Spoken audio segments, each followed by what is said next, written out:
Boas tardes a todas e a todos. Continuamos con este excepcional, este magnífico programa ConCiencia, impulsado polo Consorcio da Cidade de Santiago de Compostela, a colaboración da Universidade de Santiago de Compostela.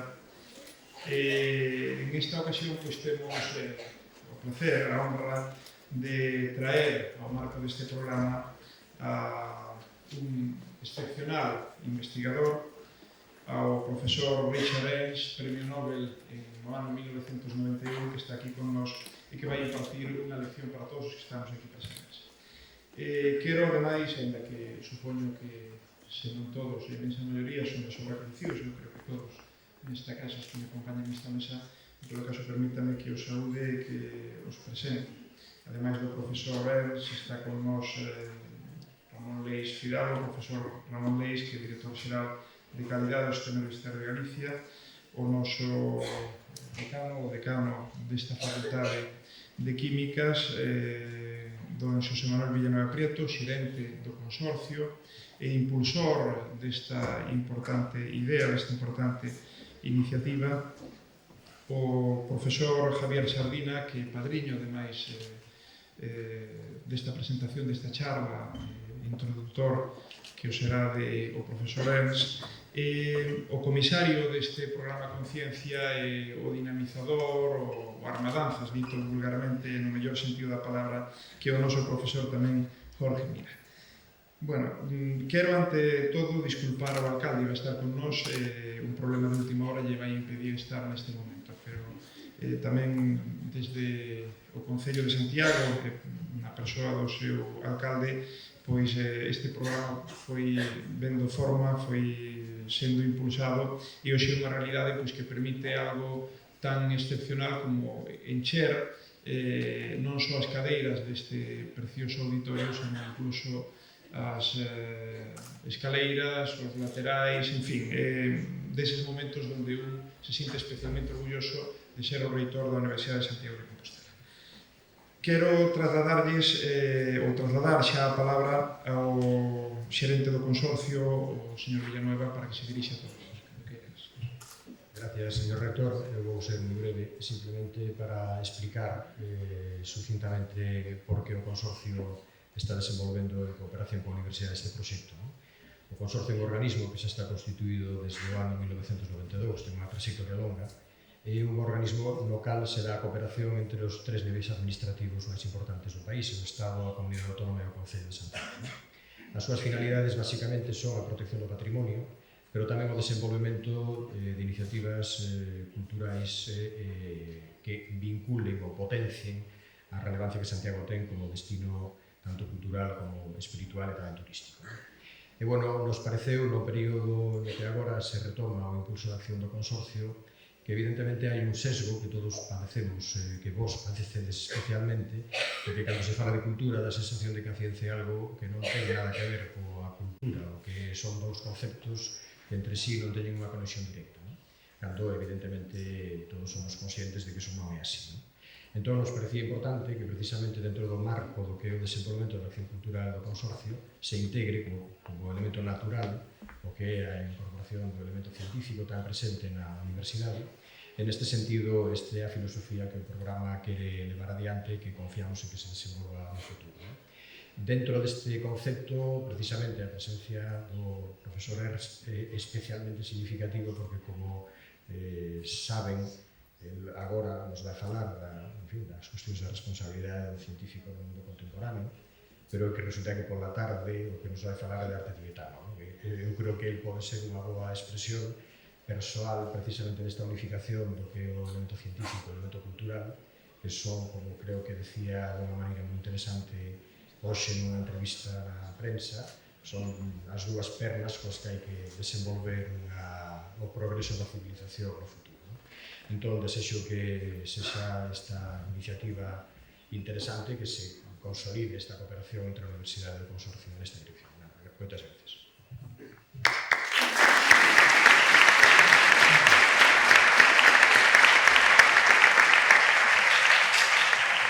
Gracias, José Manuel. Unhas breves palabras por a miña parte, xa nos trasladaremos de lugar e continuará este acto coa presentación coa intervención, en primeiro lugar, do profesor Jorge Mira, o comisario, como lles dixen, seguro que xa todos saben, deste programa ConCiencia, despois a intervención do profesor Javier Sardina, que presentará precisamente o noso ilustre conferenciante, e despois xa propiamente esa conferencia. En todo caso, eu quería transmitirlles algunha reflexión ao respecto. Primeiro, agradecer a confianza que o Consorcio, en definitiva, depositou na Universidade de Santiago de Compostela para impulsar e para darlle corpo a este precioso programa ConCiencia. En segundo lugar, decirlles algo que pode ser obvio, seguro que o é, pero que en todo caso penso que merece certa reflexión. Traer un Premio Nobel e traer unha persona que fora de toda dúbida, fora de todo cuestionamento, é unha desas persoas que marcan de un modo trascendental o fluir da sociedade, particularmente dun ámbito científico, do desenvolvemento tecnolóxico. Pero é verdad que, máis alá da trascendencia da súa labor científico-técnica, hai en algúns casos donde cambian realmente a forma de vivir en sociedade, a forma incluso de desenvolverse outros terreos aparentemente aloxados do que poden ser as aportacións desa persona, pero que cambian drásticamente polas aportacións de xente que, ademais de ter unha formación excepcional no ámbito científico, ten unha cabeza e unhas ideas que están fora do común. Para darse conta moitas veces da trascendencia que teñen certos desenvolvementos no ámbito da investigación básica, certas actividades no ámbito do desenvolvemento tecnolóxico, moitas veces é bastante interesante reflexionar sobre como sería o mundo que hoxe temos sin que eses avances no coñecemento, no desenvolvemento tecnolóxico se desen. Hai un exemplo paradigmático que sempre poñemos, é dicir, se non se inventa o transistor no ano 47, nin despois, claro, o mundo no que hoxe estamos sería absolutamente diferente. Quizás non lle damos moita importancia porque como xa é algo cotiá para nós convivir con todo tipo de utensilios e aparatos, dispositivos e servizos electrónicos, nos parece que é algo consustancial á propia sociedade, a forma na que vivimos, e non caemos na conta da trascendencia que tuvo ese invento do transistor no ano 47. Pois prácticamente o mesmo poderíamos facer se pensamos a día de hoxe que ocurriría se aportacións como as de Richard Ernst non tuvesen lugar. É dicir, que ocurriría con o noso hospital universitario, con todas as técnicas de diagnóstico que ali se empregan, que ocurriría con boa parte, unha parte moi significativa, sobre todo no ámbito das ciencias experimentais, do traballo que se fai nos nosos campus, en fin, hasta iniciativas tan exitosas como algunha empresa nosa de spin-off que se basa dentro do ámbito do desenvolvemento do software científico en traballos, obviamente, que tuveron orixen na impresionante labor investigadora do profesor Ernst. Bueno, eu creo que son cousas nas que merece a pena pensar uns minutos, porque, en definitiva, son aqueles aspectos que, quizás non tanto aos investigadores ou á comunidade universitaria, pero, sobre todo, isto é moi importante, ao conxunto da sociedade, lle dan unha idea da trascendencia que ten apoiar a investigación de calidade e que sin eso a sociedade non só non avanza, senón que retrocede. Ás veces incluso eu penso que para facer cómplice a sociedade da importancia que ten a súa universidade, habría que poder desconectar por un tempo todo o que estamos aportando cada día para que realmente a sociedade se dera conta da importancia e da trascendencia que como universidade temos.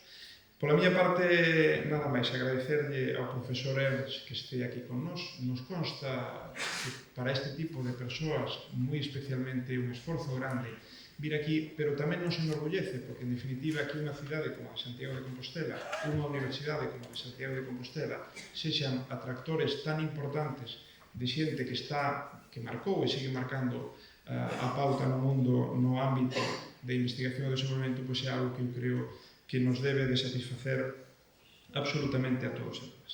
Pola miña parte nada máis, nos cambiamos de lugar unha boa parte dos que estamos nesta mesa de lugar, que non de chaqueta, continúa xa o acto tal como estaba previsto con a intervención do profesor Mira. Gracias.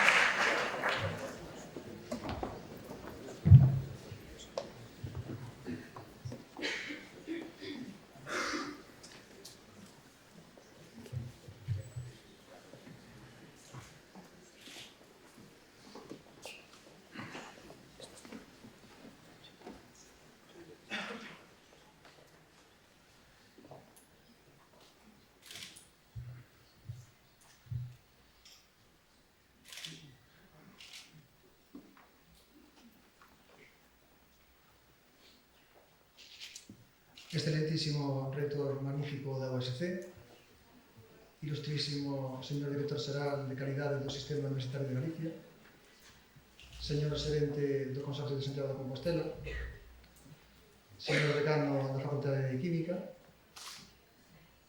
amigo Javier Sardina, profesor Ernst. Benvidos, sexades todos, amigos e amigas, a esta nova etapa do programa ConCiencia. O logotipo aí o vedes, xa é característico. Ese cráneo representa un pouco o mundo das ideas, non?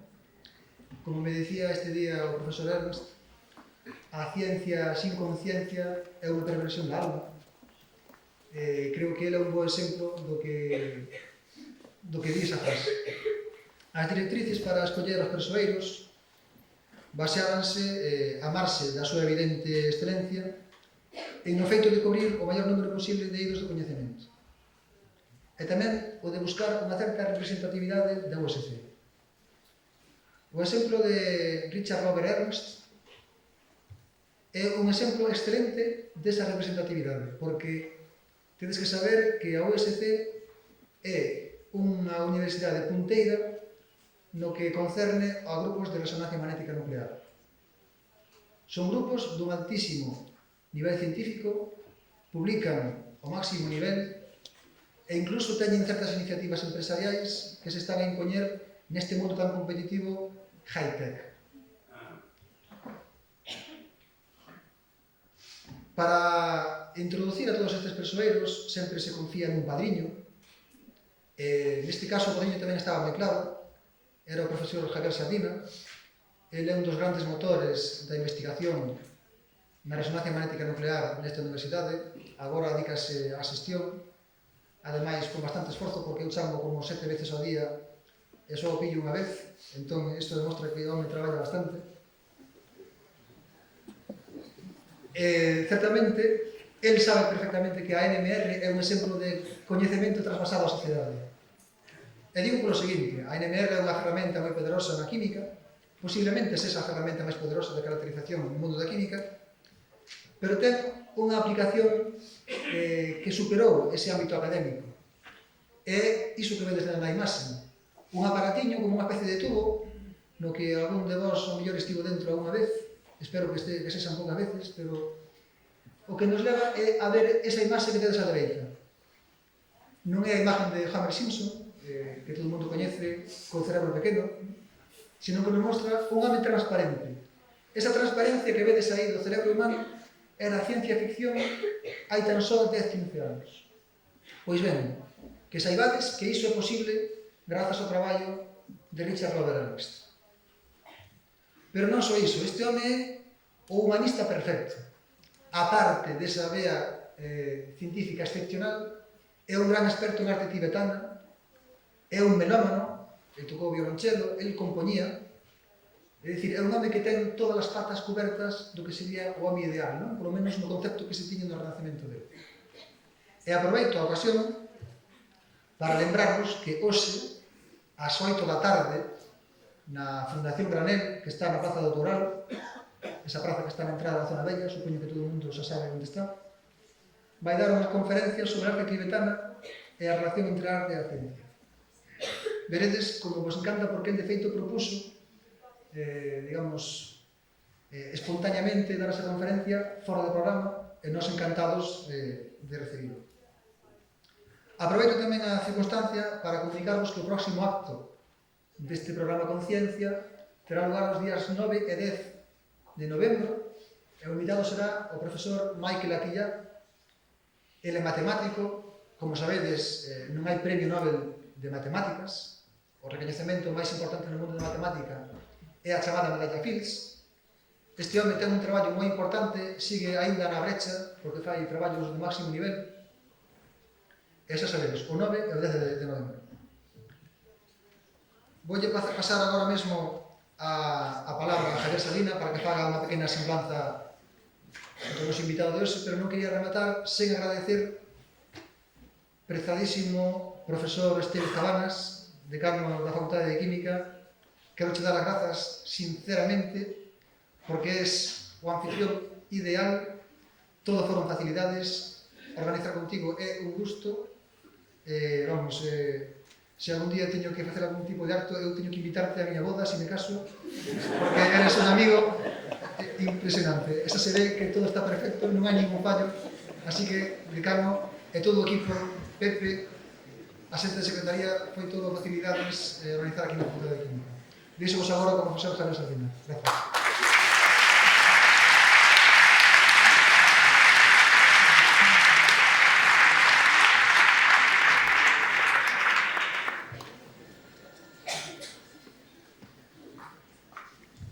Excelentísimas autoridades, compañeiros, alumnos, todo o público, cando un ten a honra e o prazer de presentar a unha personalidade tan grande, tan excelsa como o profesor Ernst, o mellor que pode facer é casi calar e deixar que ele fale por si mesmo.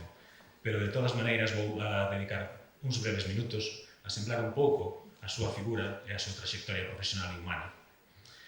O profesor Ernst naceu para o mundo no ano 1933, en Winterthur. Alguén pode sonarlle isto a seguros? Sí, só lle veño. Pero o máis importante para nós é que naceu para a ciencia no ano 1946, é dicir, 13 anos máis tarde, cando somente tiña 13 anos, cando atopou unha caixa con produtos químicos na súa casa. Unha caixa que tera perteñecido ao seu tío, que era enxeñeiro metalúrxico.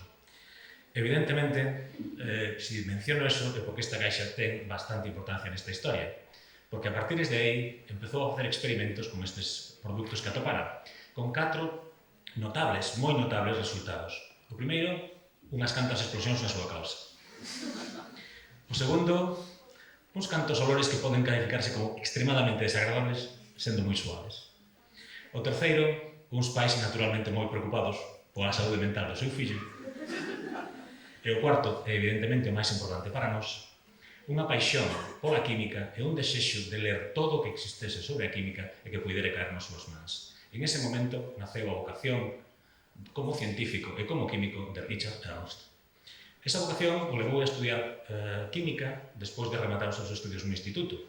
E así pudo estudiar química nun centro suizo da máximo nivel mundial.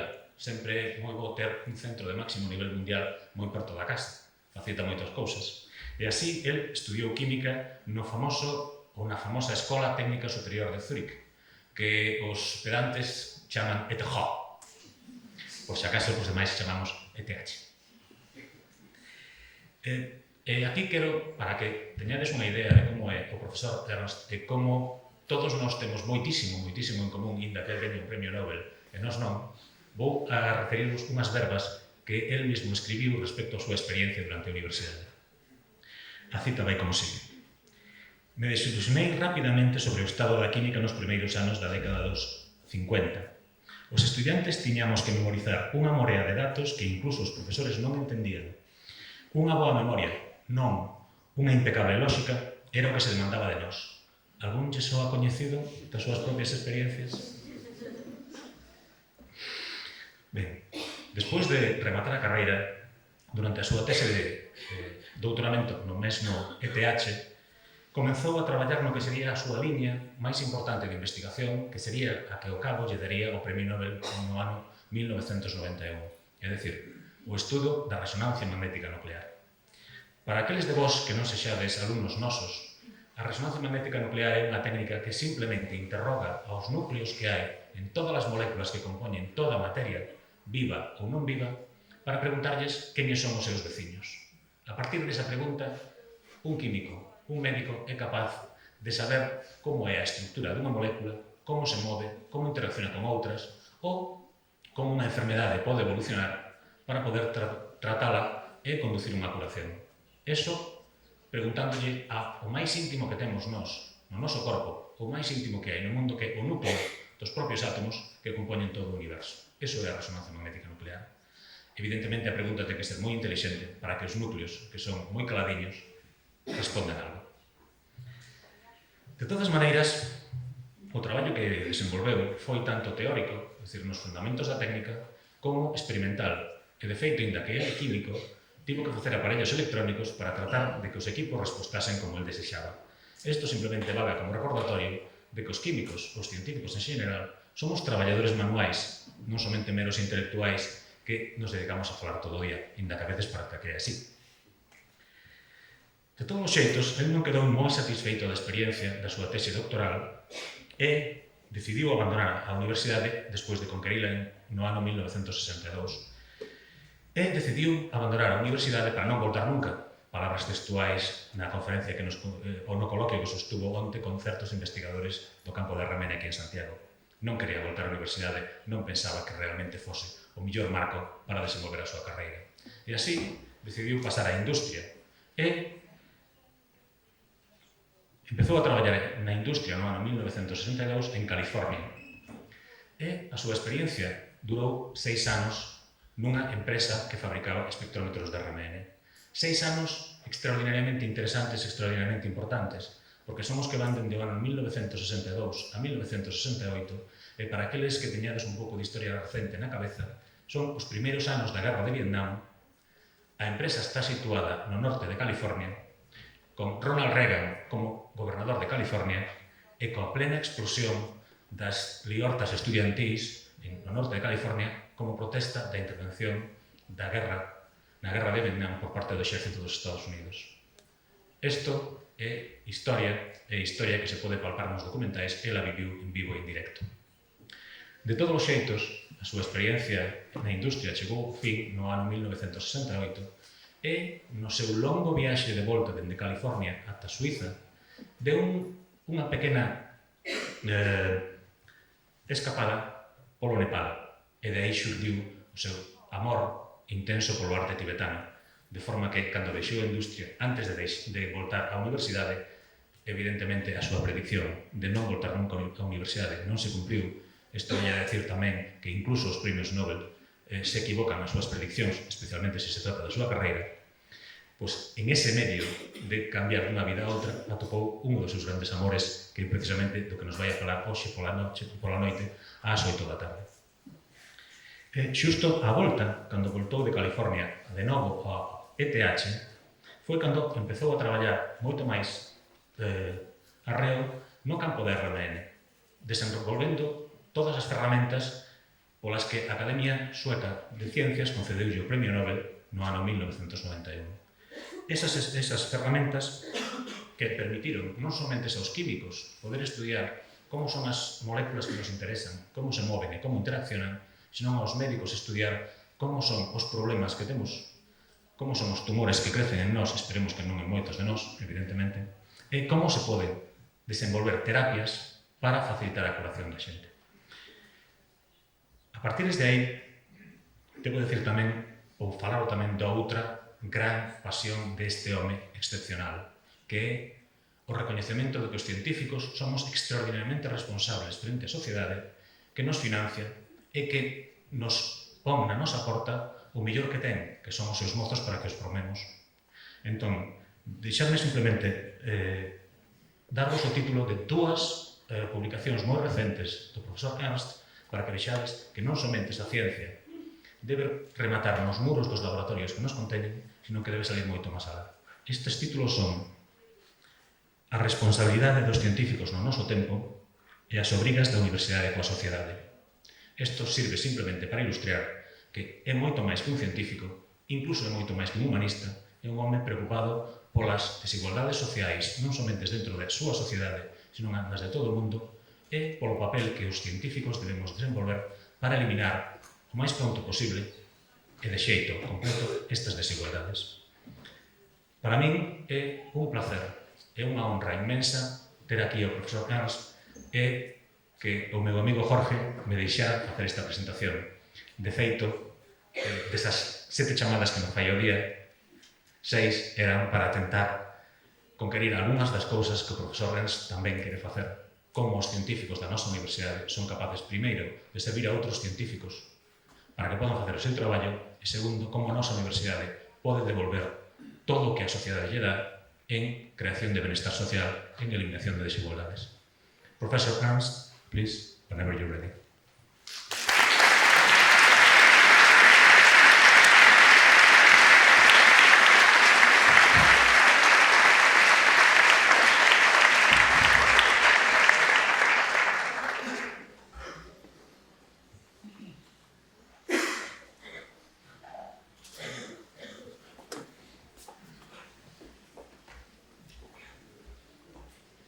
mentras se prepara, decirvos que podedes correr buscar abaixo. Hai aquí un espazo de escaleira vacía, incluso, bueno, pois...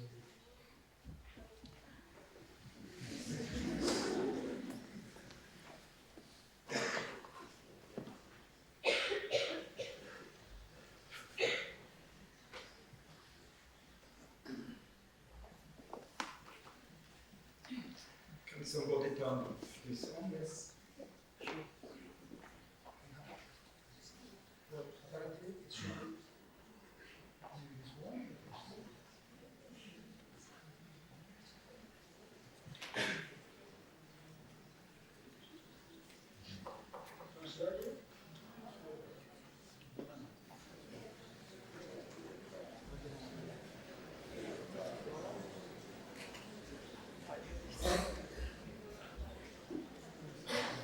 Hai alguén da empresa de traducción simultánea aquí que non nos va os micrófonos inalámbricos?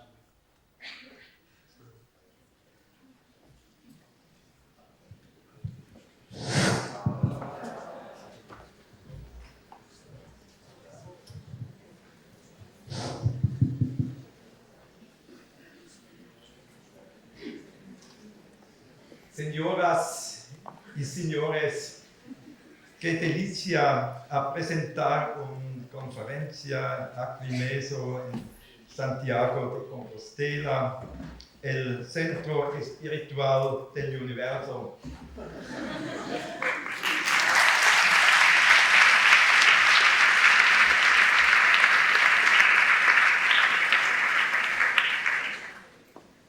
Ladies and gentlemen, I'd like to present here a lecture on the responsibility of scientists in our time.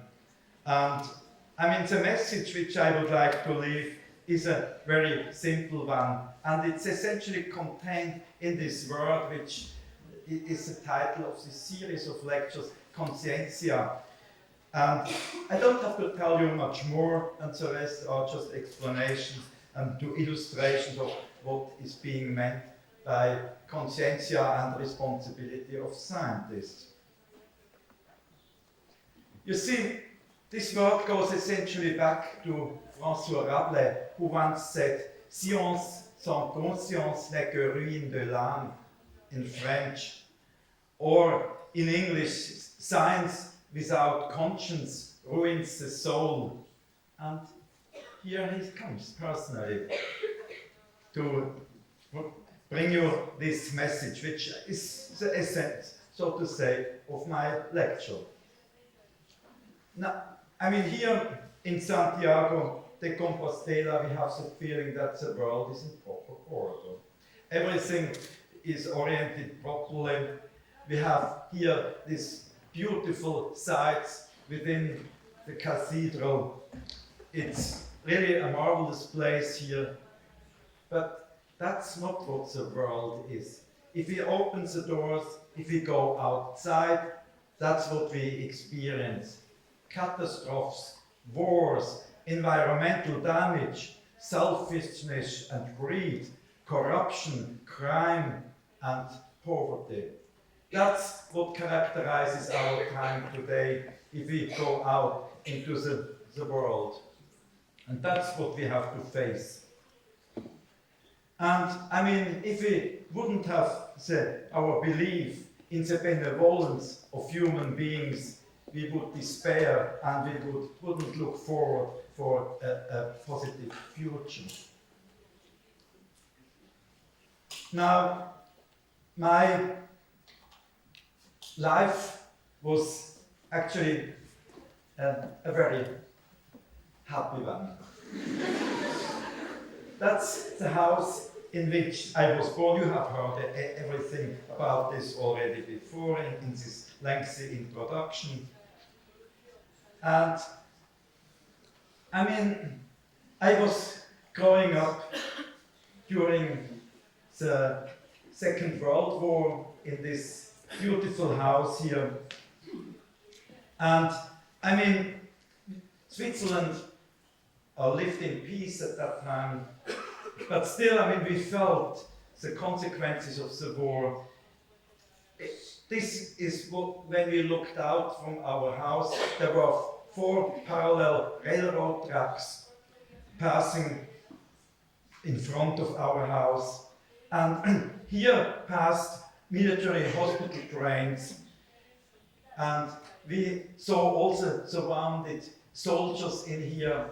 We experienced their suffering, and we brought them food, we brought them cigarettes through the windows. They normally stopped in front of our house before entering the station.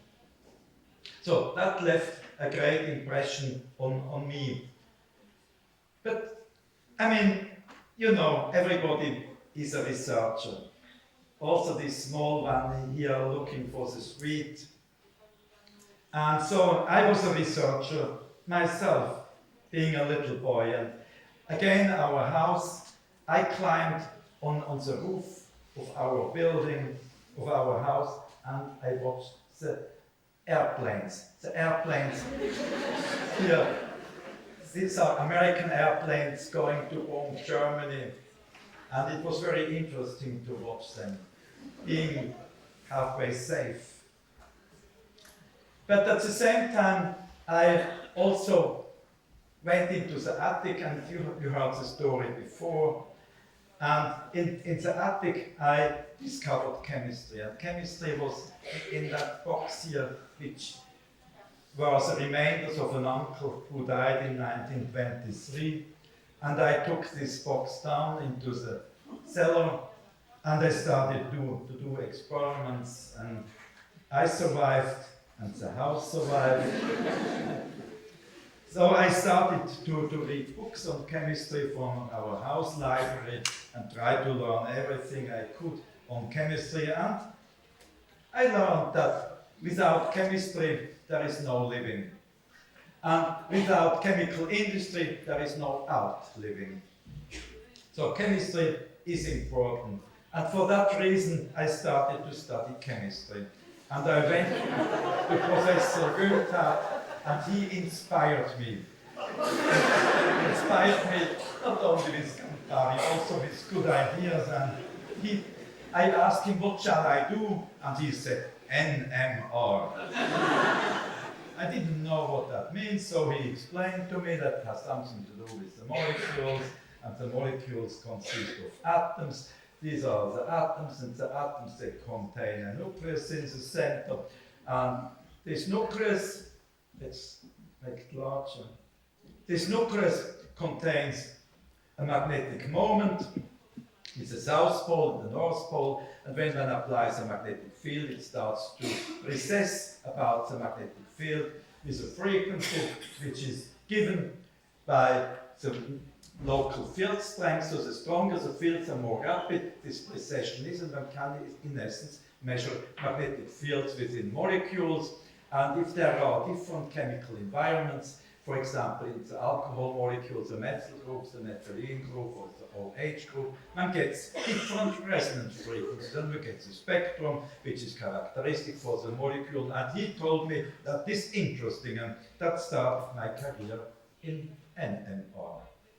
But you see, it's a very slow business. I mean, to trace out the spectrum by a snail here, crawling through one line after the other, I mean, it takes an infinite amount of time. Today, we don't have this time. So, here I am in California, and here we invented a better technique, namely Fourier Transform Nmr, where we just bang on the molecules and all the nuclei start to precess at the same time. We do a Fourier transformation and get the spectrum in a fraction of a second. And that speeded up the business and made it practical. We got then these beautiful spectra here, characteristic for a protein here, for example. We introduced two-dimensional NMR, which can be used for the determination of three-dimensional molecular structure, so you can determine really the structure of a molecule. And that's, of course, fascinating for chemists, for biochemists. And then I got the phone call from Stockholm. I had to go to Stockholm to shake hands with the king, and he gave me this sentence here, lifelong. But you see, shaking hands with the king is nice, but shaking hands with the queen is much nicer. So I pressed her hand very strongly and for a long time. No, she didn't scream, but afterwards she told me, next time be more earnest. And the king agreed, and my wife agreed, so I felt bad at that moment.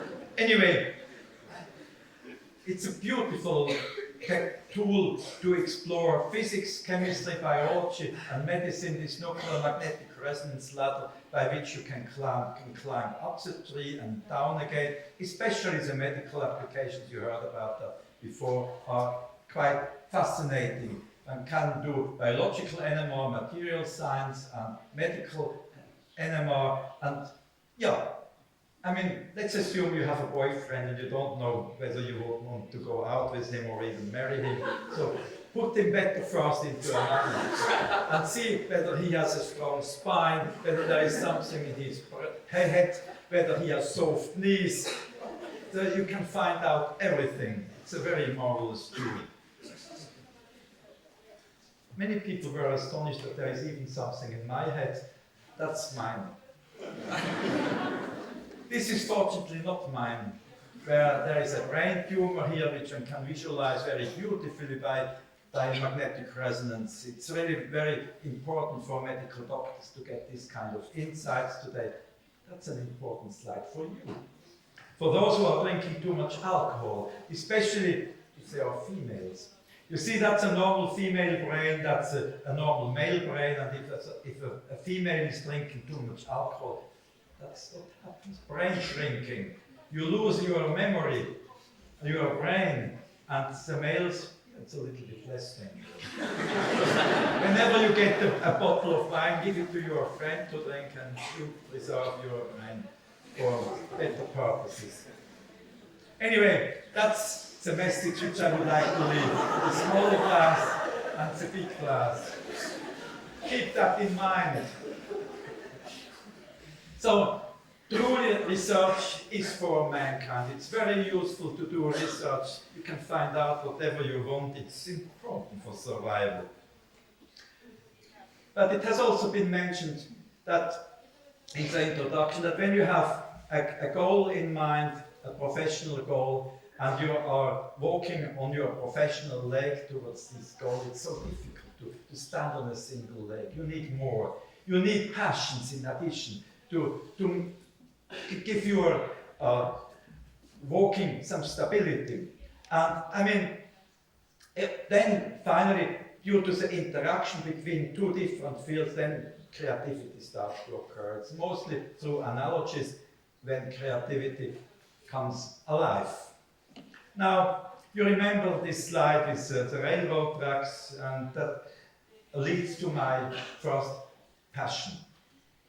Not railroad engines, of course, that was also interesting, but this railroad crossing was important, because at that railroad crossing I normally had to wait for hours before I could go to school, because there are so many trains passing by here. And I wasn't the only one standing here at the railroad gate. There were musicians who wanted to go to the concert, and they spent their night on the same side as me during the night. So I met their clever skill. I met Hermann Scherven, the conductor. I met even Pablo Casals at that railroad crossing as a little boy, and that impressed me enormously. And so I said, I also want to learn to play an instrument. I learned to play the cello. You see my children, they are laughing because it sounds so badly.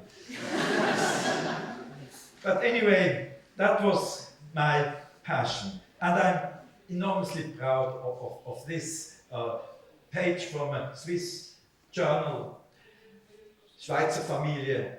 And there's a competition going on between this guy, Einstein, and this little guy down here. But this little guy, he has a larger instrument, so he succeeded. He could play louder than this one up here. Well, that's it. And then it was also said in the introduction that I was once in the United States, and then we went home, sending our children by airport to Switzerland. And we went via Asia, and in Asia, in Kathmandu, we met Tibetan art, these beautiful paintings about which I will tell you this evening more than you ever want to know.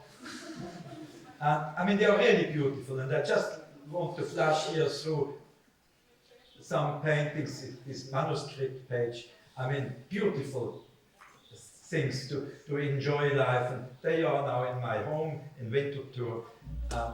It really makes it fascinating. So this is my two-sided personal fascination on the one side, NMR on the other side, Himalayan art, or actually it's a three-sided fascination. The music also belongs to it, and these are now like 3 legs.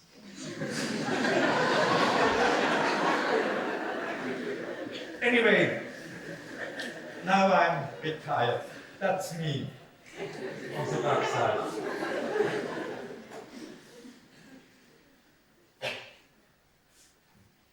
Yeah, what do I have to say more? I mean, if I think back, indeed research is important for understanding nature. And research is important for stimulating industry. That became clear during my lifetime. And research is indispensable for solving the great future problems, which are sustainable development, which is very important for us, to maintain the resources like energy and water.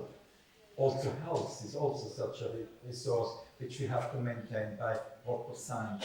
And finally, we have to reduce the gap between the rich and the poor by providing employment for all, especially in the countries of the third world, the developing countries. These are issues which we have to address.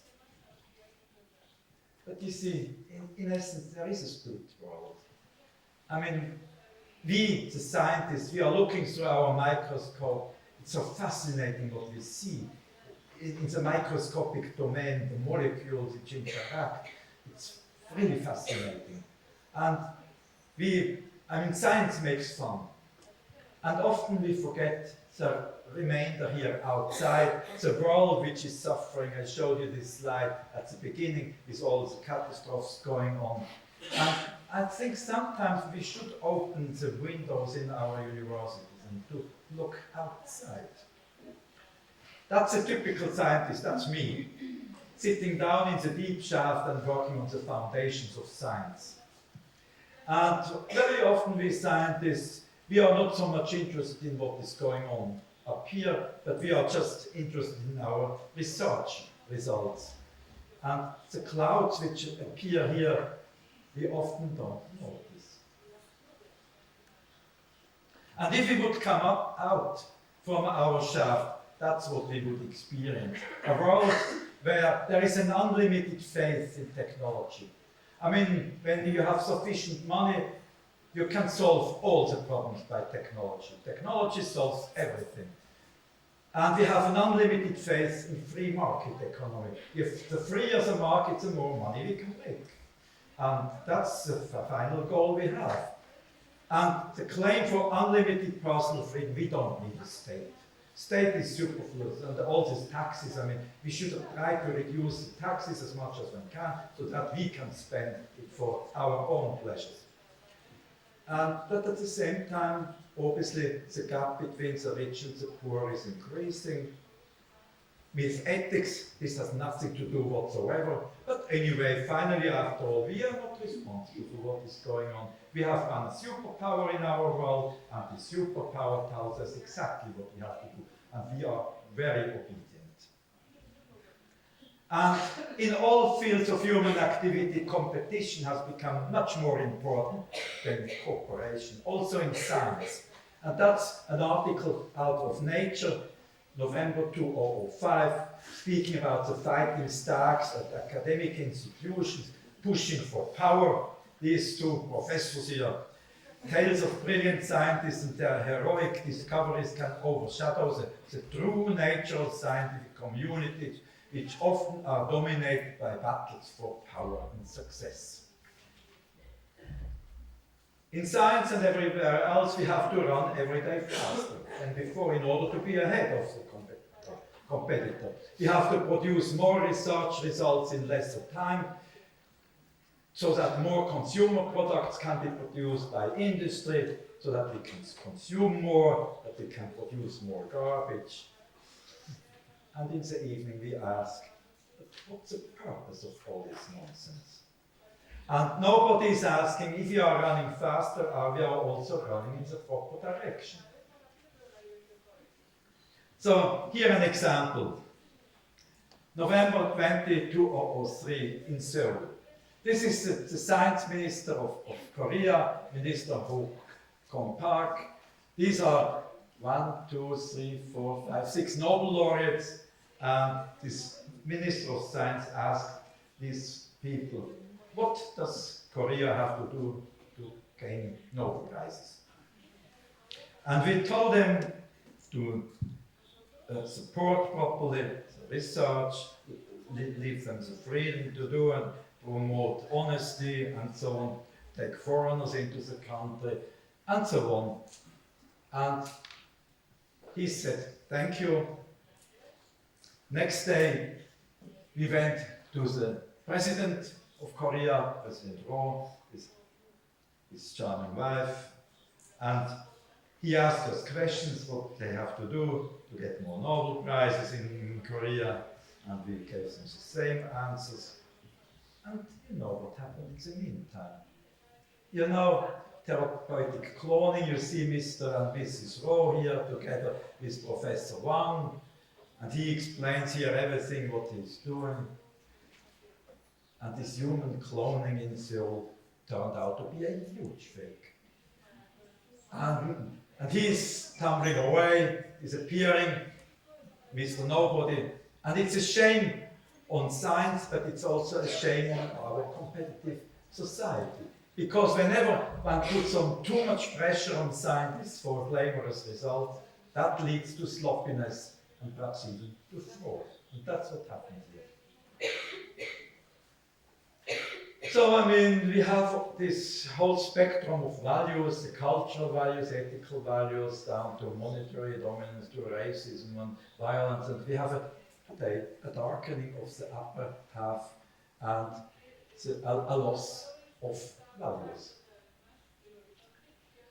And that's well described in that book by Robert Frank on luxury fever, by which we are all caught, which means that many goods have become more attractive to us when others also have them, what means that consumption spending has much in common with a contagious illness. We also want what our neighbor has. If we need it or not, that doesn't matter. I mean, like these sport utility vehicles, which I'm sure are also around here in Santiago de Compostela, which are a complete nuisance. So, I mean, we are today in such an acceleration trap where everything is rotating faster day by day, and what remains at the end is just stress. And our children, in this world we have children, and they have to grow up on these soft grounds which we prepare for them. And I mean, already 150 years ago they invented the model of the Zappel-Philipp. You know, this guy who cannot sit still at the table, and you already see what will happen. That's the next phase, and that's the end here. And where is Zappel-Philipp? You damn kid. And oh my dishes, everything gone. I mean, today we use different words for this phenomenon. We have the attention deficit disorder, ADD, where children can't sit still anymore. But of course, the Swiss are inventive. They have a drug to cure that. That's Ritalin, produced by Novartis. And with that, you can keep children quiet in school, as nice sitting in the chairs as you are doing it now, without probably Ritalin. And we have to ask whether that's the way to go. Whether we cure or perhaps we even kill by this kind of drug. So the the summary here is just that we are caught in a deep identity crisis, in a crisis of objectives, and we are in need of novel, comprehensive, and lasting approaches. I mean, our technological world has become enormously rich. We have almost everything, but at the same time, we became very poor. And who will keep now our boat afloat? Will this be the politicians? Will it be economy? Or does the academic community, do you also have to contribute something to the improvement of the situation? Let us look at this graph, the truth curve. And that results from a public poll in England in 2001, so it's not necessarily the truth, but it's the impression of which English people have. And they claim that ordinary people, they lie about 50% of the time. So you can trust them 50%. And the doctors are those, they almost always say the truth. And professors, yeah, like the judges and the priests, perhaps 80%. But these bad guys down here, business leaders, journalists, and politicians, you never can trust them. I mean, that gives us responsibility, those being up here in the green domain. I mean, again, I don't say it's the truth, but that's the impression which English people have 2001, and I'm sure in the meantime it didn't improve. Anyway, science is here in the triangle between politics, economy, and humanities, and Spain in the background. We all have to have our function here in this network, and we scientists have to contribute something towards honesty and, in particular, foresight. Foresight to have a beneficial future for everybody. So we have to build bridges. Building bridges, that's our task. Building bridges between the parts of our split world, between the rich and the poor, between the developed country and the developing countries, between religion A and religion B, between the skin color X and the skin color Y. All these splits in our world we have to try to bridge. And so I'd like to give you in the following 3 advices. And I will speak a little bit more about them. The first advice, open the university's mind. Change the mind within our university. Secondly, critically observe the world outside. What is going on? And then, third advice, let's become active. I mean, we have to change, first of all, ourselves. And that's what Mahatma Gandhi said. We ourselves must be the change we want to see in the world. So we cannot just preach, we have to do something for ourselves. And so the first advice is, let us convert our academic institutions into radiating cultural centers with an impact on society, so that we have some influence on society, that we are considered as a cultural center from outside also, that they take notice of us. And I mean, in principle, we have 3 responsibilities which justify the public expenses for our universities.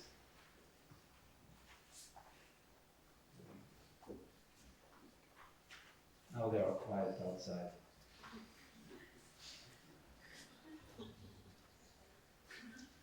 Three responsibilities that justify the public expenses for our universities, and these are, first of all, the education of leaders of society, not just education of specialists which know everything about very little, but which are truly leaders. We have to do research for solving the great problems of our world, which I mentioned already. And finally, the planning of a beneficial future for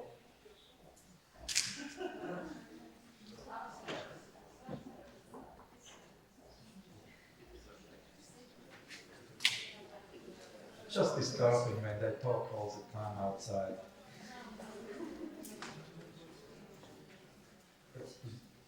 Okay, sorry.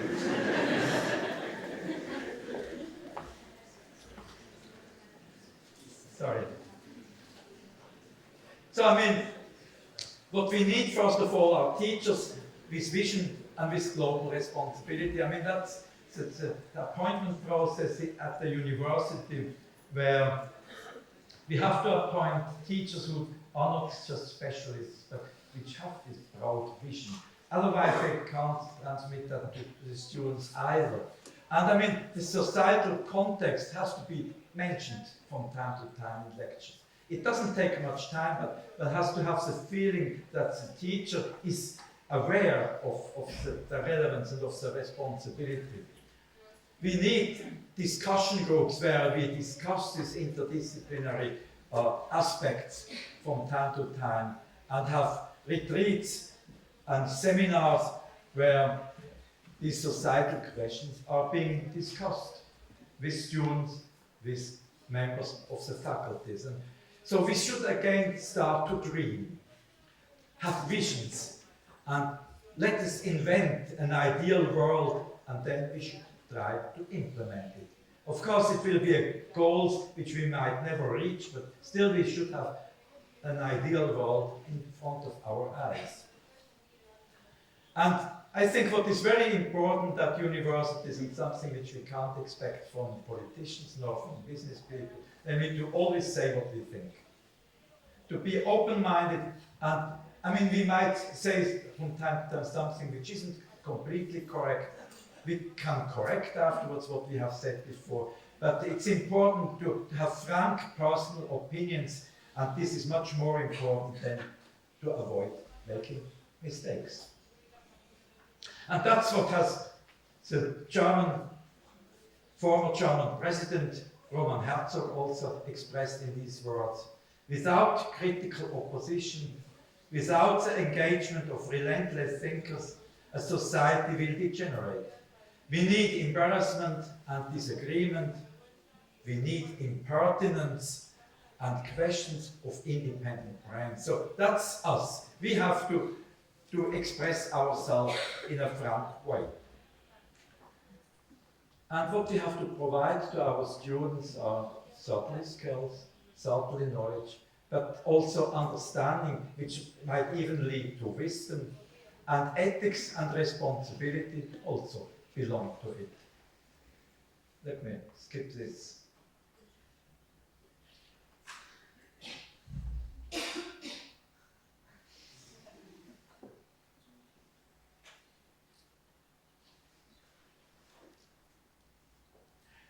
I mean, we should be reminded that not all the problems can be solved by science alone. We do need, in addition, also empathy, compassion, and foresight. We should act as human beings, not just as specialized scientists. And this leads us to ethics. Ethics is important, and we can take our ethical principles from different sources. We can take it from philosophy, like, for example, Hans Jonas, who has written this book, The Principal Responsibility, where he says the application of science results demands ethics. You can't apply science without ethical thoughts. And what can serve us as a compass? The anticipated danger itself. So let's look ahead to what our science results could lead, and this tells us what we should do today. Of course, we can go back to Christian religion, the 10 Commandments, which also summarized just lead to responsibility. We can take it from a more modern formulation, the foundation of global ethics, where the same principles also are leading to responsibility. We can even take it from the Quran. Also here you find the same principles contained, also leading finally to responsibility. Or from the Eightfold Buddhist Path, right understanding, right mindedness, right speech, and so on. I don't want to go through the details. Also that leads finally to responsibility. It's always the same foundations. And all the great world religions which you see here in the background have common foundations. And only their surfaces are different. only the manifestations might be different, but the foundations are the same. And if we would recognize that, then coexistence between different religions would become much easier. So, I mean, we scientists, of course, we have to dig deep into the ground. The basic research depth is very important, but at the same time we should learn to act on a higher level, on a societal and global level, where we acquire it, where we experience what is going on in the world.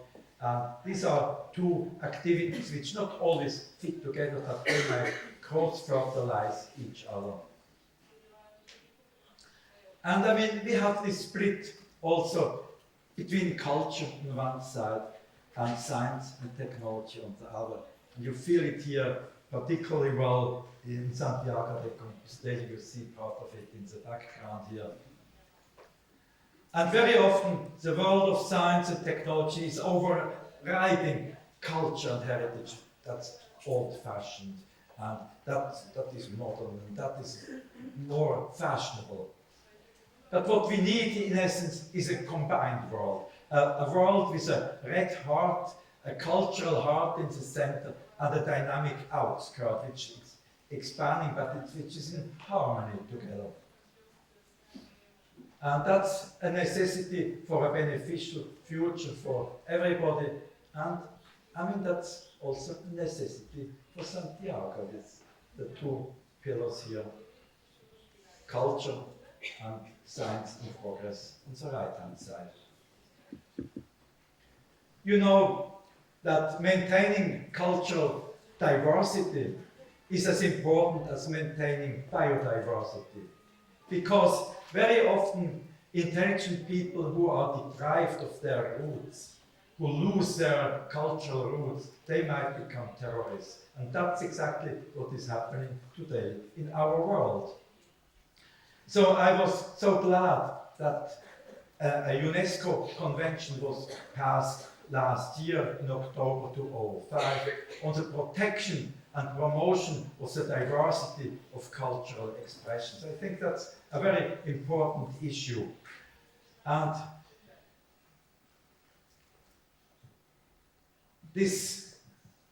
the vote passed overwhelmingly positive. 148 against 2 approved this pact.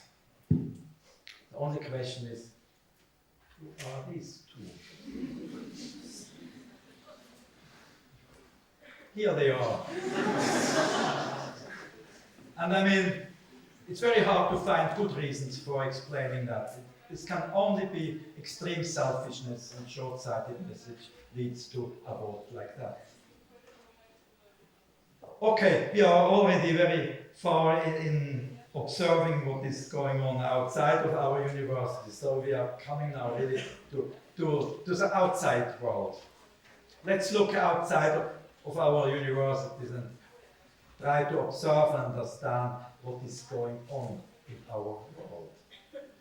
I mean, we have to think about politics. Politics is important. Of course, we cannot directly influence politics, but we can develop our thoughts. We can educate our students, because our students are the next generation's politicians and economical leaders. So they should have put the proper ideas into their brain. And I mean, you know, politics runs not by justice, it runs by justification. If a politician can justify what he is doing, then it's okay. That's how it goes. And you know, that's a model of our world, which is the heavyweight over here and the lightweight here, the power and the powerlessness, and we all belong to this side here. And that's a very nice saying by Robert Kagan. The US cooks the dinner, we are just a dishwasher. We all are just dishwashers. And if you have the power, if you are strong, then you don't have to obey the rules. I mean, all these international agreements, they can be violated with. You can't do anything against. resistance against the Kyoto Protocol, the vote against the Human Rights Council, and so on, rejecting the International Criminal Court. You can do that if you are the most powerful nation, but it's not ethical, and it doesn't set a good example. Yeah, here this is the last one, the new Council on Human Rights Abuse, March 2006, and yeah, you see Mr. Bolton here, and he said no. 4 no's, he is one of them. And I mean, today you cannot just change the world by force. You cannot just change your neighbor's mind by crushing his head as it's being done here. I mean, that doesn't lead to solutions. And I mean, that's a second saying by Mahatma Gandhi, an eye for an eye makes the whole world blind. And that's what is being done today. And I mean, very often they say bringing freedom, which is often just a pretext for extending the domain of influence and power. Freedom, enjoy it while you can. But I think it's not the freedom for personal enjoyment that counts, but it's the responsibility to help others that leads to a feeling of personal freedom. If you feel to be a useful person, then you feel free, but not just by enjoying life and drinking alcohol and destroying your brain cells. Anyway, what can we do? What can we do in Europe? I mean, we can strengthen international organization, which I think is very important. Renewal of the UN, International Criminal Court, and World Future Council, and for example also promotion of regional unions. The EU is a marvelous model. A marvelous model. And these international organizations, they are helps for safeguarding a beneficial global future. I mean, that has already been recognized by this guy who was playing the violin before, Einstein and Sigmund Freud. They had once a letter exchange. And Einstein was writing to Sigmund Freud, the quest for the international security requires that each nation unconditionally surrenders some fraction of its liberty of action, of its sovereignty. So you have to give up some of the national freedom in order to collaborate. That's true for individuals, that's true for nations, especially for the strong ones. Otherwise, our world cannot live in harmony. And what has Europe contributed? I mentioned it already.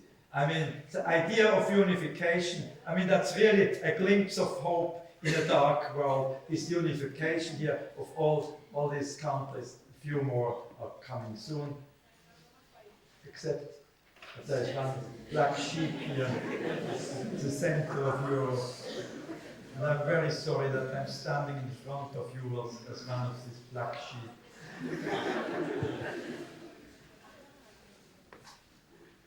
And why not use this idea also in other parts of the world? Have, for example, an East Asian Union. It's a little bit more difficult to achieve, but why not try at least? Why not Southeast Asian Union? And what today would particularly be necessary is a union here, a Middle Eastern Union, to get these countries together. I mean, that would probably lead more to an equilibrium in our world than fighting wars. But I mean, these are idealistic thoughts which go through the mind of an academic. But still, I think we should think about these things. And of course, these wars here have much to do with economy, oil, and so on. So let us briefly have a glimpse into economy as well. I mean, we all refer to Adam Smith for our behavior, and he said, it's not from the benevolence of the butcher, the brewer, and the baker that we expect our dinner, but from their regard to their own interests. We always have our interests in front. But I don't think that can be the final answer. That leads to an increase of wealth, and the values go downhill. And I mean, you know all the sales promotion, which leads to an enslaving of naive customers by aggressive sales promotion. We have to buy all this stuff which is being produced, which we have actually no need for it. I mean, this nice advertisement in the Himalaya, these are rock paintings. Here, Coca-Cola and Pepsi-Cola in Himachal Pradesh in India. That's, I found just 2 days ago, Coca-Cola in Mongolia, on the occasion of 800-year Mongolian state. I mean, on the occasion of Genghis Khan, 1206. So, why not have a Genghis Coke? Sounds fun. So I mean, why do this kind of things?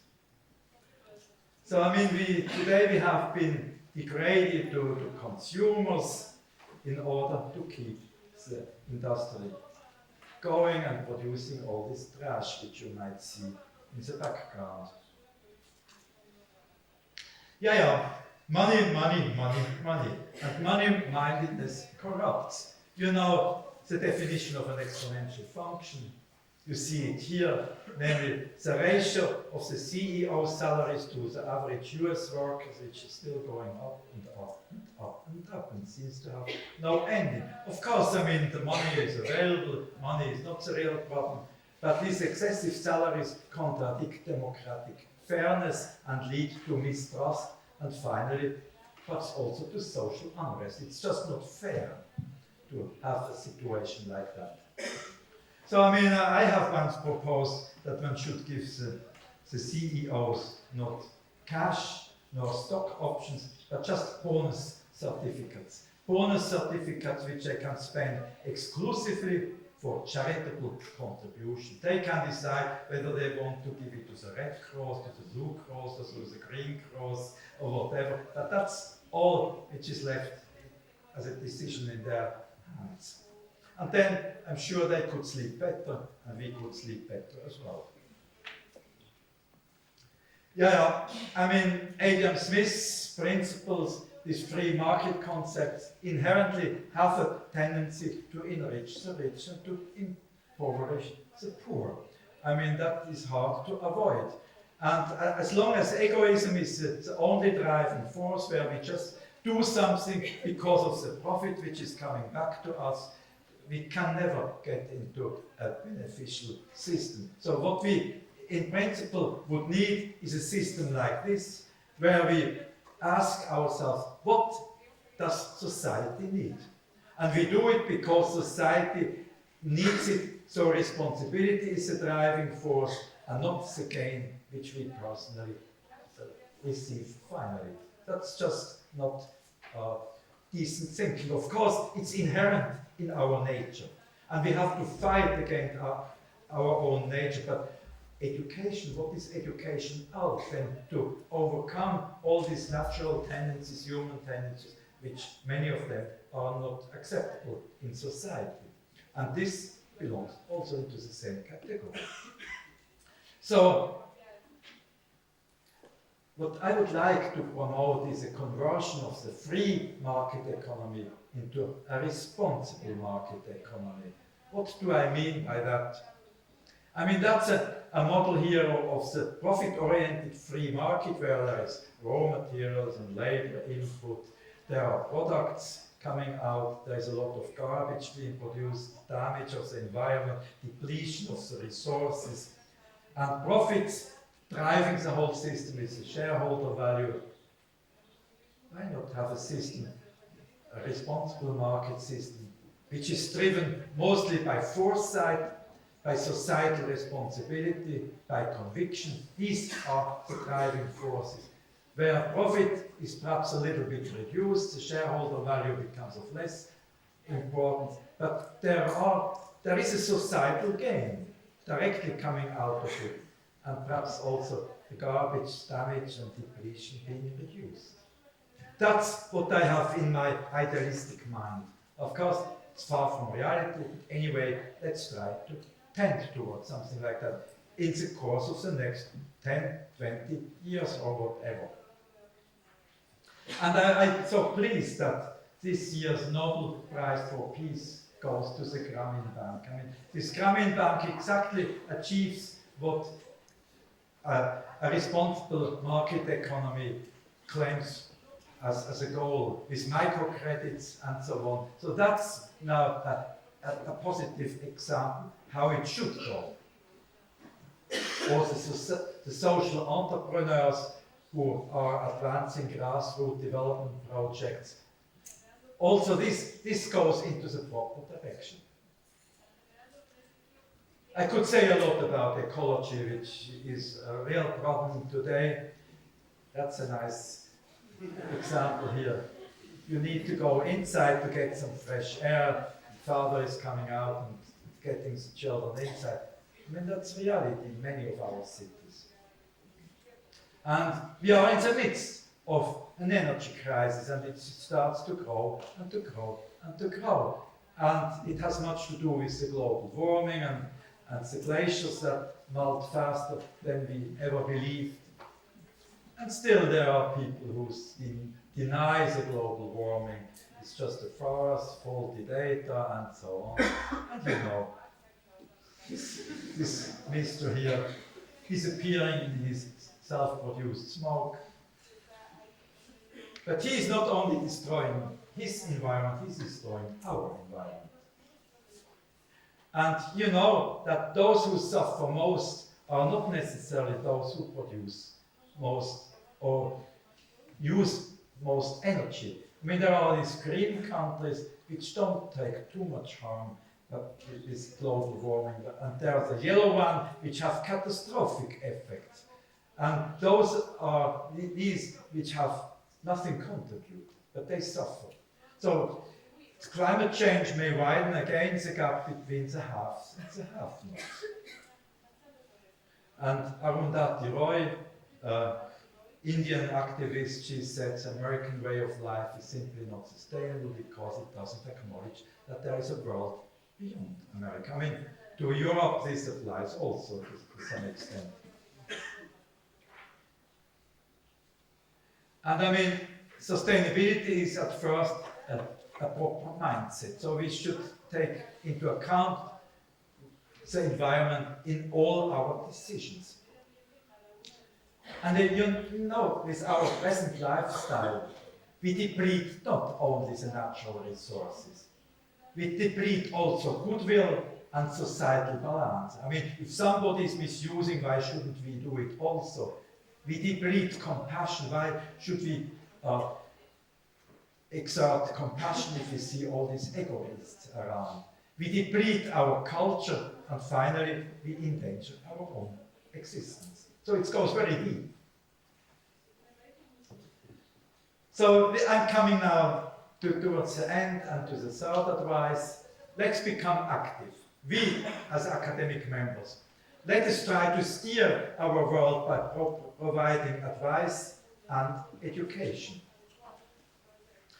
I mean, if we don't provide knowledge, inventions, education, and in particular long-term concepts to society, we don't deserve autonomy. We don't deserve finances from the society. So this closes, so to say, this circle here. And I mean, we should have within our universities institutions where these kind of thoughts are being thought through. And for example, at ETH we have the Collegium Helveticum, which is the old observatory of Zurich here, where we see the stars. This is now our place where we try to conceive a beneficial future. And this kind of institution should exist in the universities where people are sitting together and thinking about what is going on in our world. I mean, that's just one example.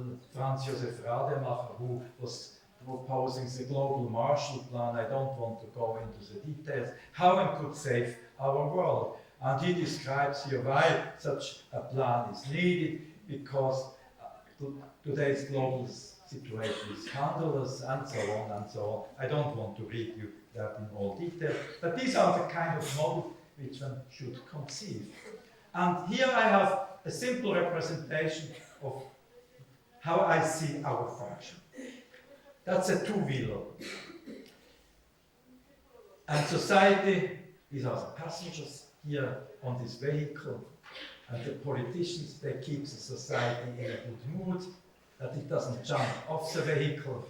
There is industry, the enormously strong power wheel which drives this vehicle forward, irrespective of the direction. Speed is important, profits are important, but whether this vehicle goes to hell, nobody cares. It's important that one makes profits today.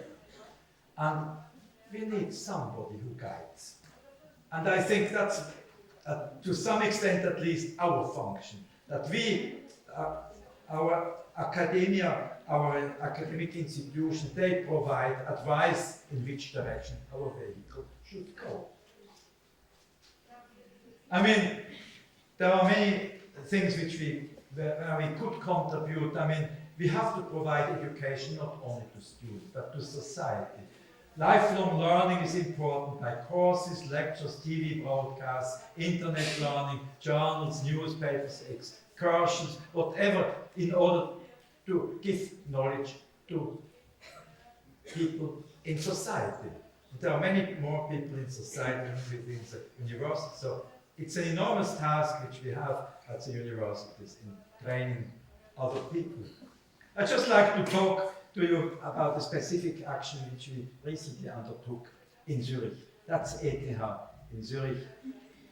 Last year we had the 150 years jubilee of ETH, and we took this as an occasion to send 150 professors onto the streets of Zurich. And they had to go to teach on the street.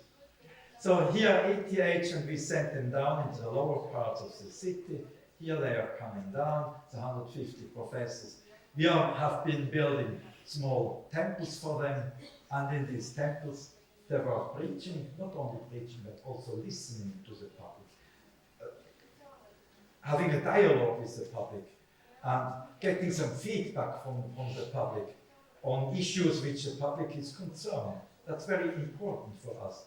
And you see that's me talking here in front of my public on molecules here, on the usage of magnetic resonance for getting insight into chemical, biological, and medical secrets of nature.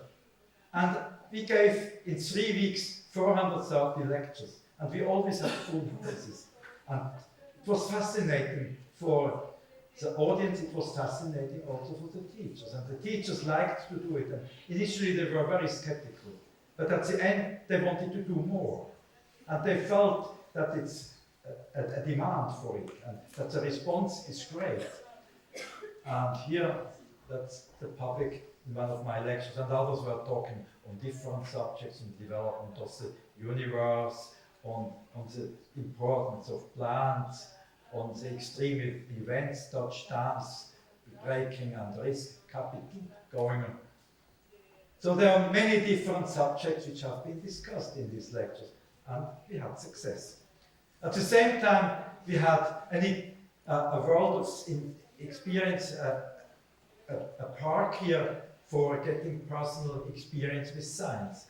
And you see, we had 220,000 visitors in 3 weeks, and they are standing in line in order to getting into our pavilions. We had it's a railway station, main station of Zurich, we had this place just in the center where the action was.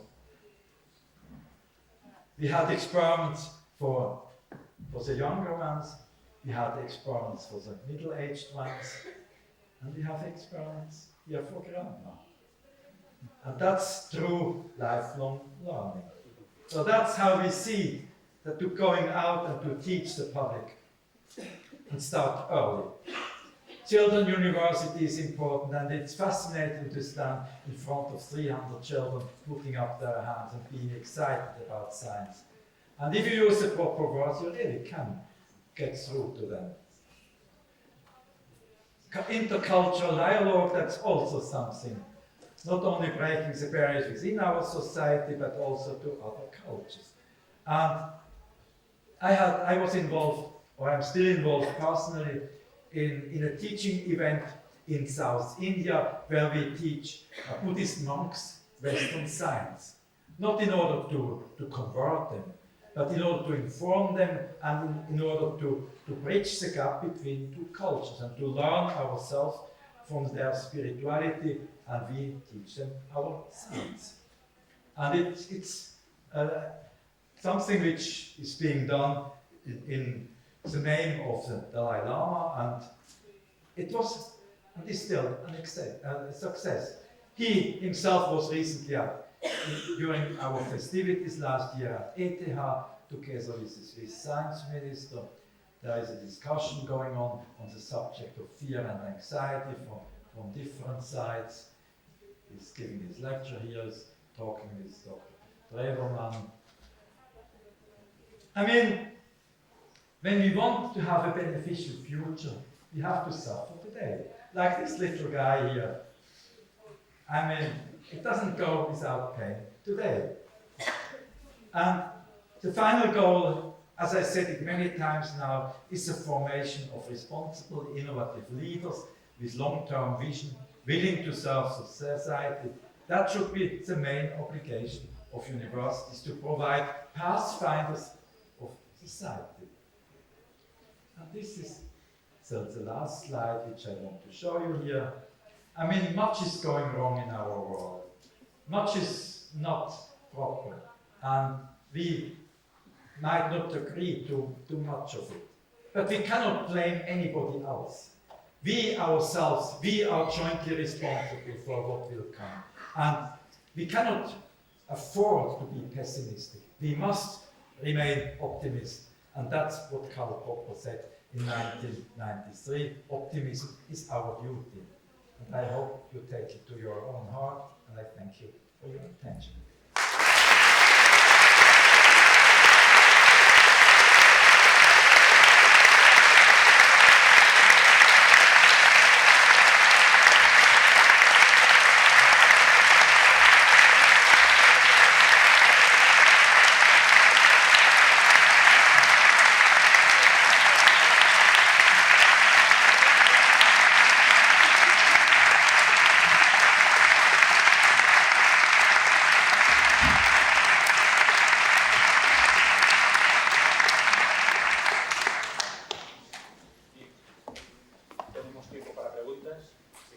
El que quiera que levante la mano, le haremos llegar un micrófono. Puede ser en inglés, si son en castellano o gallego, yo las traduciré. So, first question, primera cuestión, primera pregunta.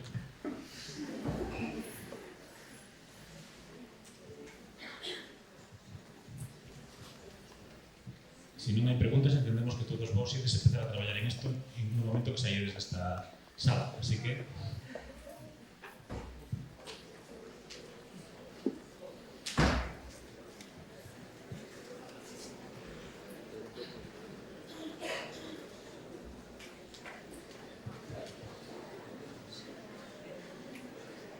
we have a politician here, and I'm afraid that he will have to make the first question. So I'm passing the microphone. If you don't ask questions, I will ask questions.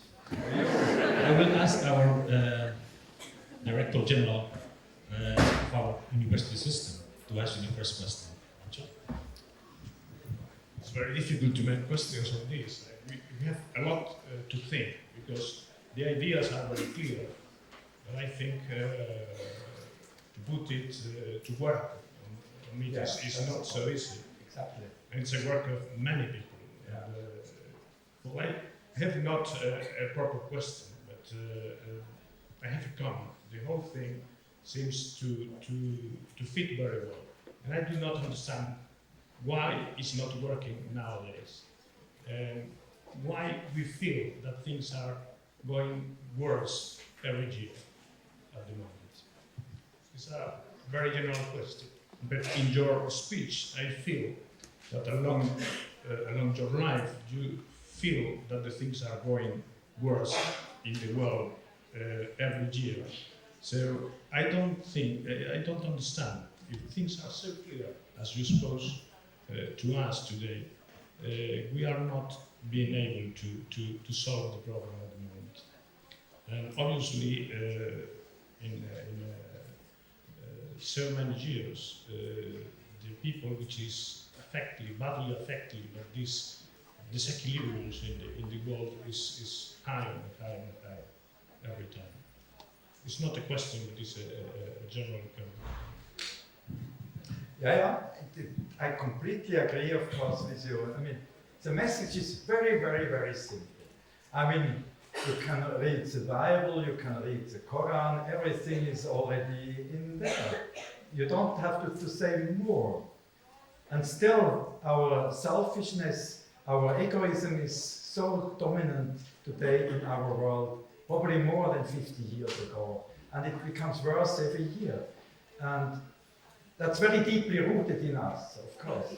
And we cannot expect a rapid change. So it's long-term goals which we should have in mind. It's education of the next and the next after the next generation, which hopefully will lead to a slight improvement of the situation. So we shouldn't give up hope, but it's long-term hope, which we should keep up.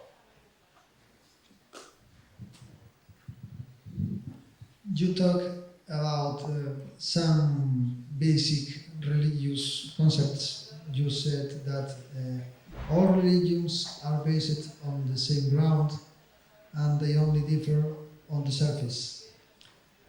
As you know, in the present days we are having a clash between the Islamic world and the Christian world, and many people from the Christian side thinks that the Islamic basis is not correct because it denies some freedom principles. For example, there is a strong discrimination of women. Do you still think that the Islamic faith is based on right concepts? I think so. I mean, it's a matter of how you read the Quran. I mean, it's not easy to read it. And if you superficially read it with a Western eye, you might get wrong ideas. And of course, extremists also take sometimes wrong ideas out of it. But it's always a matter of interpretation. And I mean, the same is true for the Bible also. I mean, the Bible can be wrongly interpreted, and the fundamentalists, I mean, they make an awful mess out of the Bible. So it's very often a matter of interpretation. But if you really go down deep to the roots, the roots are very similar. The ethical roots are essentially the same. ¿Alguna pregunta más?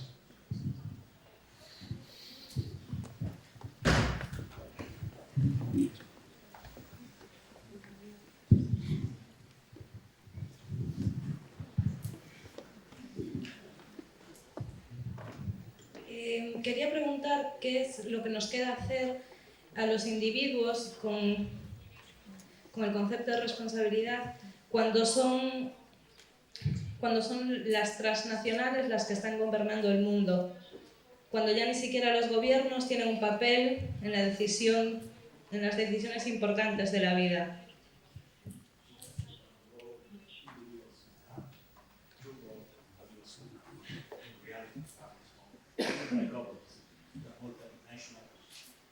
Organizations and industries. So we have the power to change something, or are we truly in the hands of the multinational industry? There's very little we can do. Of course, as customers, we can have an influence ourselves. I mean, in a democracy, everybody counts after all. But of course, we to have a decisive vote and to change around the system just by our own will, that's very often not possible. But I mean, if we work together, and if there are a majority of people who have the same opinion, we will finally have, in a democracy, we have then the same. So I think even if we feel weak, we should feel responsible. And after all, as a sum of all of them together, we have an influence, and that should determine our own being, and not just feeling weak and say, yeah, everybody else is a crook, so I'm a crook as well, and I do what everybody else is doing. I think we need to behave as if we would be decisive. Y una segunda pregunta, ¿cómo podemos exigir a los líderes mundiales y a los miembros de esas transnacionales la responsabilidad que necesitamos para que el mundo vaya por un camino adecuado, para que pueda mejorar, para que se pueda conseguir el desarrollo sostenible? Solo no consumiendo, solo no votando, si no formamos parte de esos comités de acciones, de accionistas.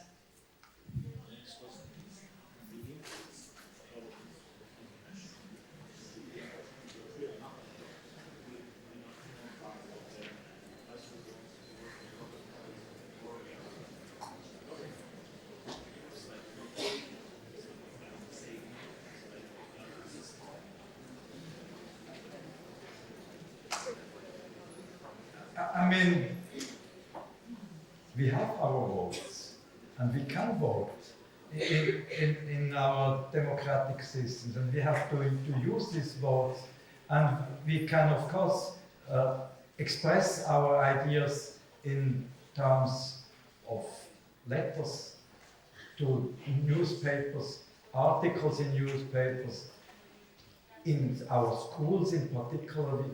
We have an influence on the younger generation. And I mean, these are real means which don't change the system today or tomorrow, but they have an influence on the long-term development, and we should think in longer terms, and otherwise we will not achieve anything.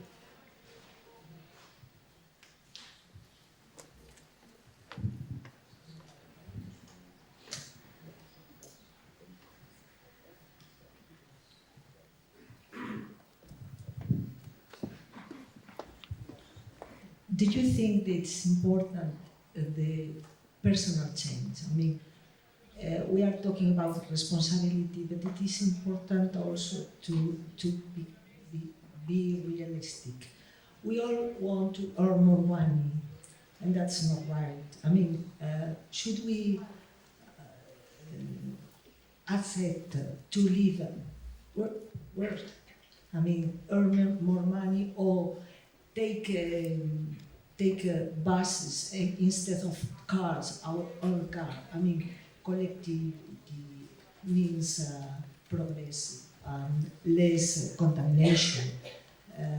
Can we take trains to go everywhere instead of get our own car empty or only with one person?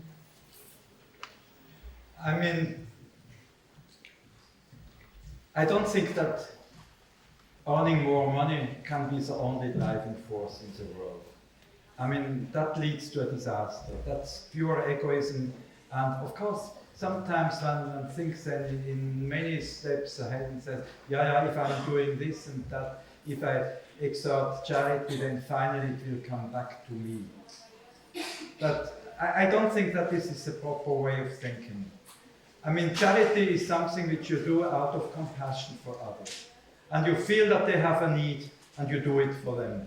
And not because you feel that it is necessary for stability of society and finally I'm living in the society and finally I will also gain something.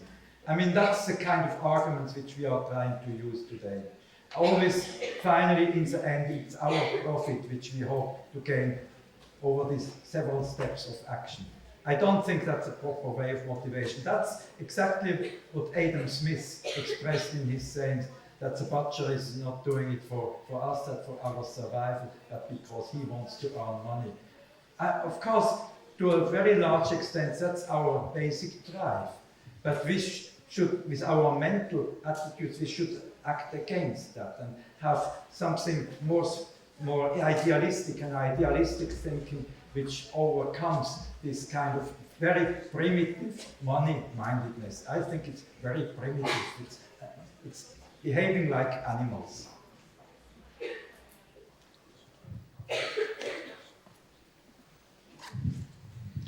¿Más preguntas?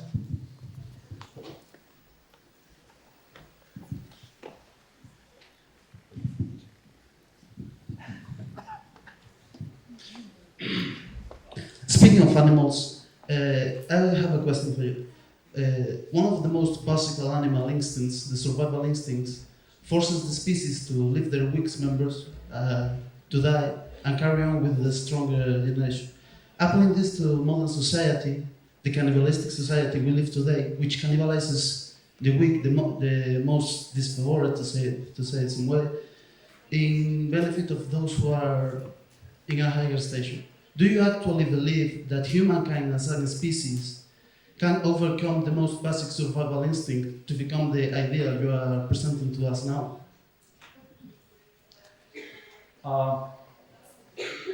Of course, sometimes I'm pessimistic myself.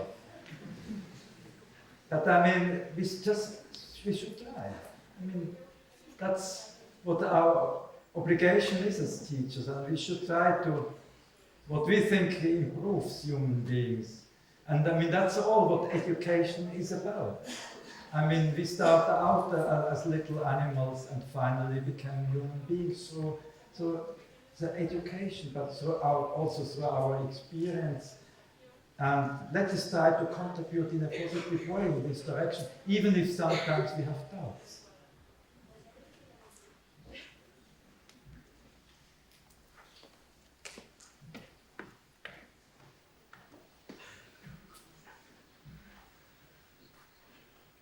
Any more questions?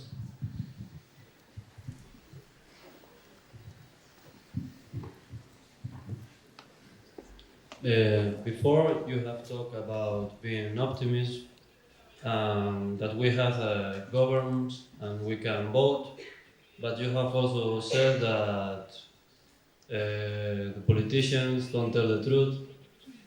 My question is, what do you think? Because I think that the situation now is very advanced to make something. I mean, if we cannot have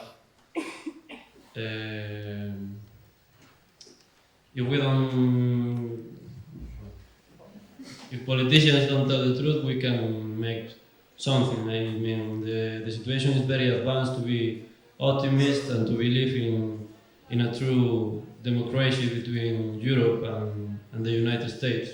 And what do you think about that?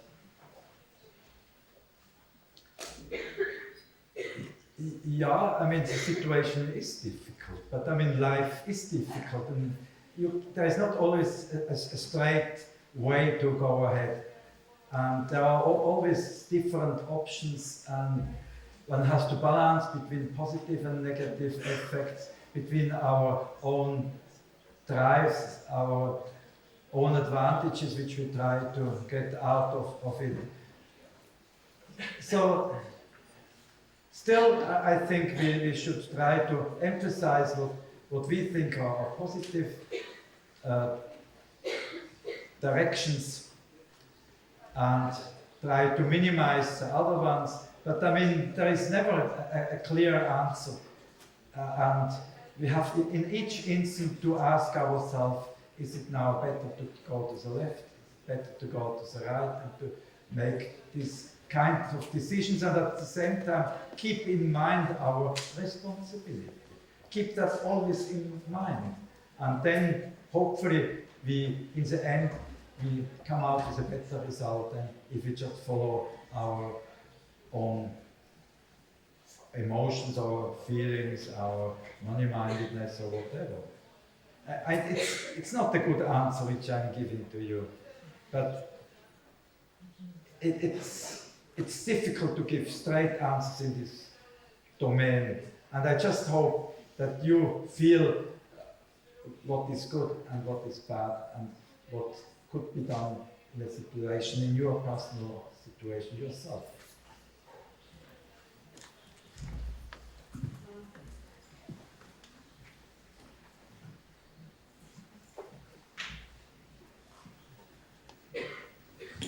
I have to disagree with the previous intervention, someone behind me, because I don't think a human being or any species is necessarily selfish, because there are many concepts in evolution, and one of them is group selection, by which the benefit of the group sometimes overrides the benefit of the individual. So we are not necessarily all so egoistic. And it's difficult to speak. But as a message, the message I take from you is that we have to try to do this, to group and to add, and to try to make a larger group who stands for some kind of values which are not the main values that seem to be driving our society right now. And I have to thank you for this, but you can see that in Spain we are not very optimistic about either politics or the role of the individual in the society. And I don't have really any question because I just wanted to say this. Yeah, I mean, just keep this slide in front of your eyes. I mean, these two little guys who help each other. I mean, that confirms what you say. I mean, these are also true human feelings, and they exist, and we should try to put them in the foreground. And I mean, these are not two money-minded guys. I mean, they have the welfare of the partner in mind, and they help each other. And I think that's what we should do.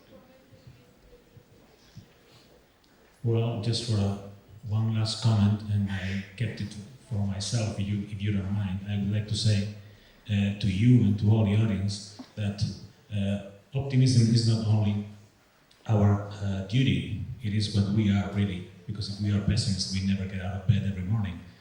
And I think that some of the questions that have been raised here can be answered in two different levels.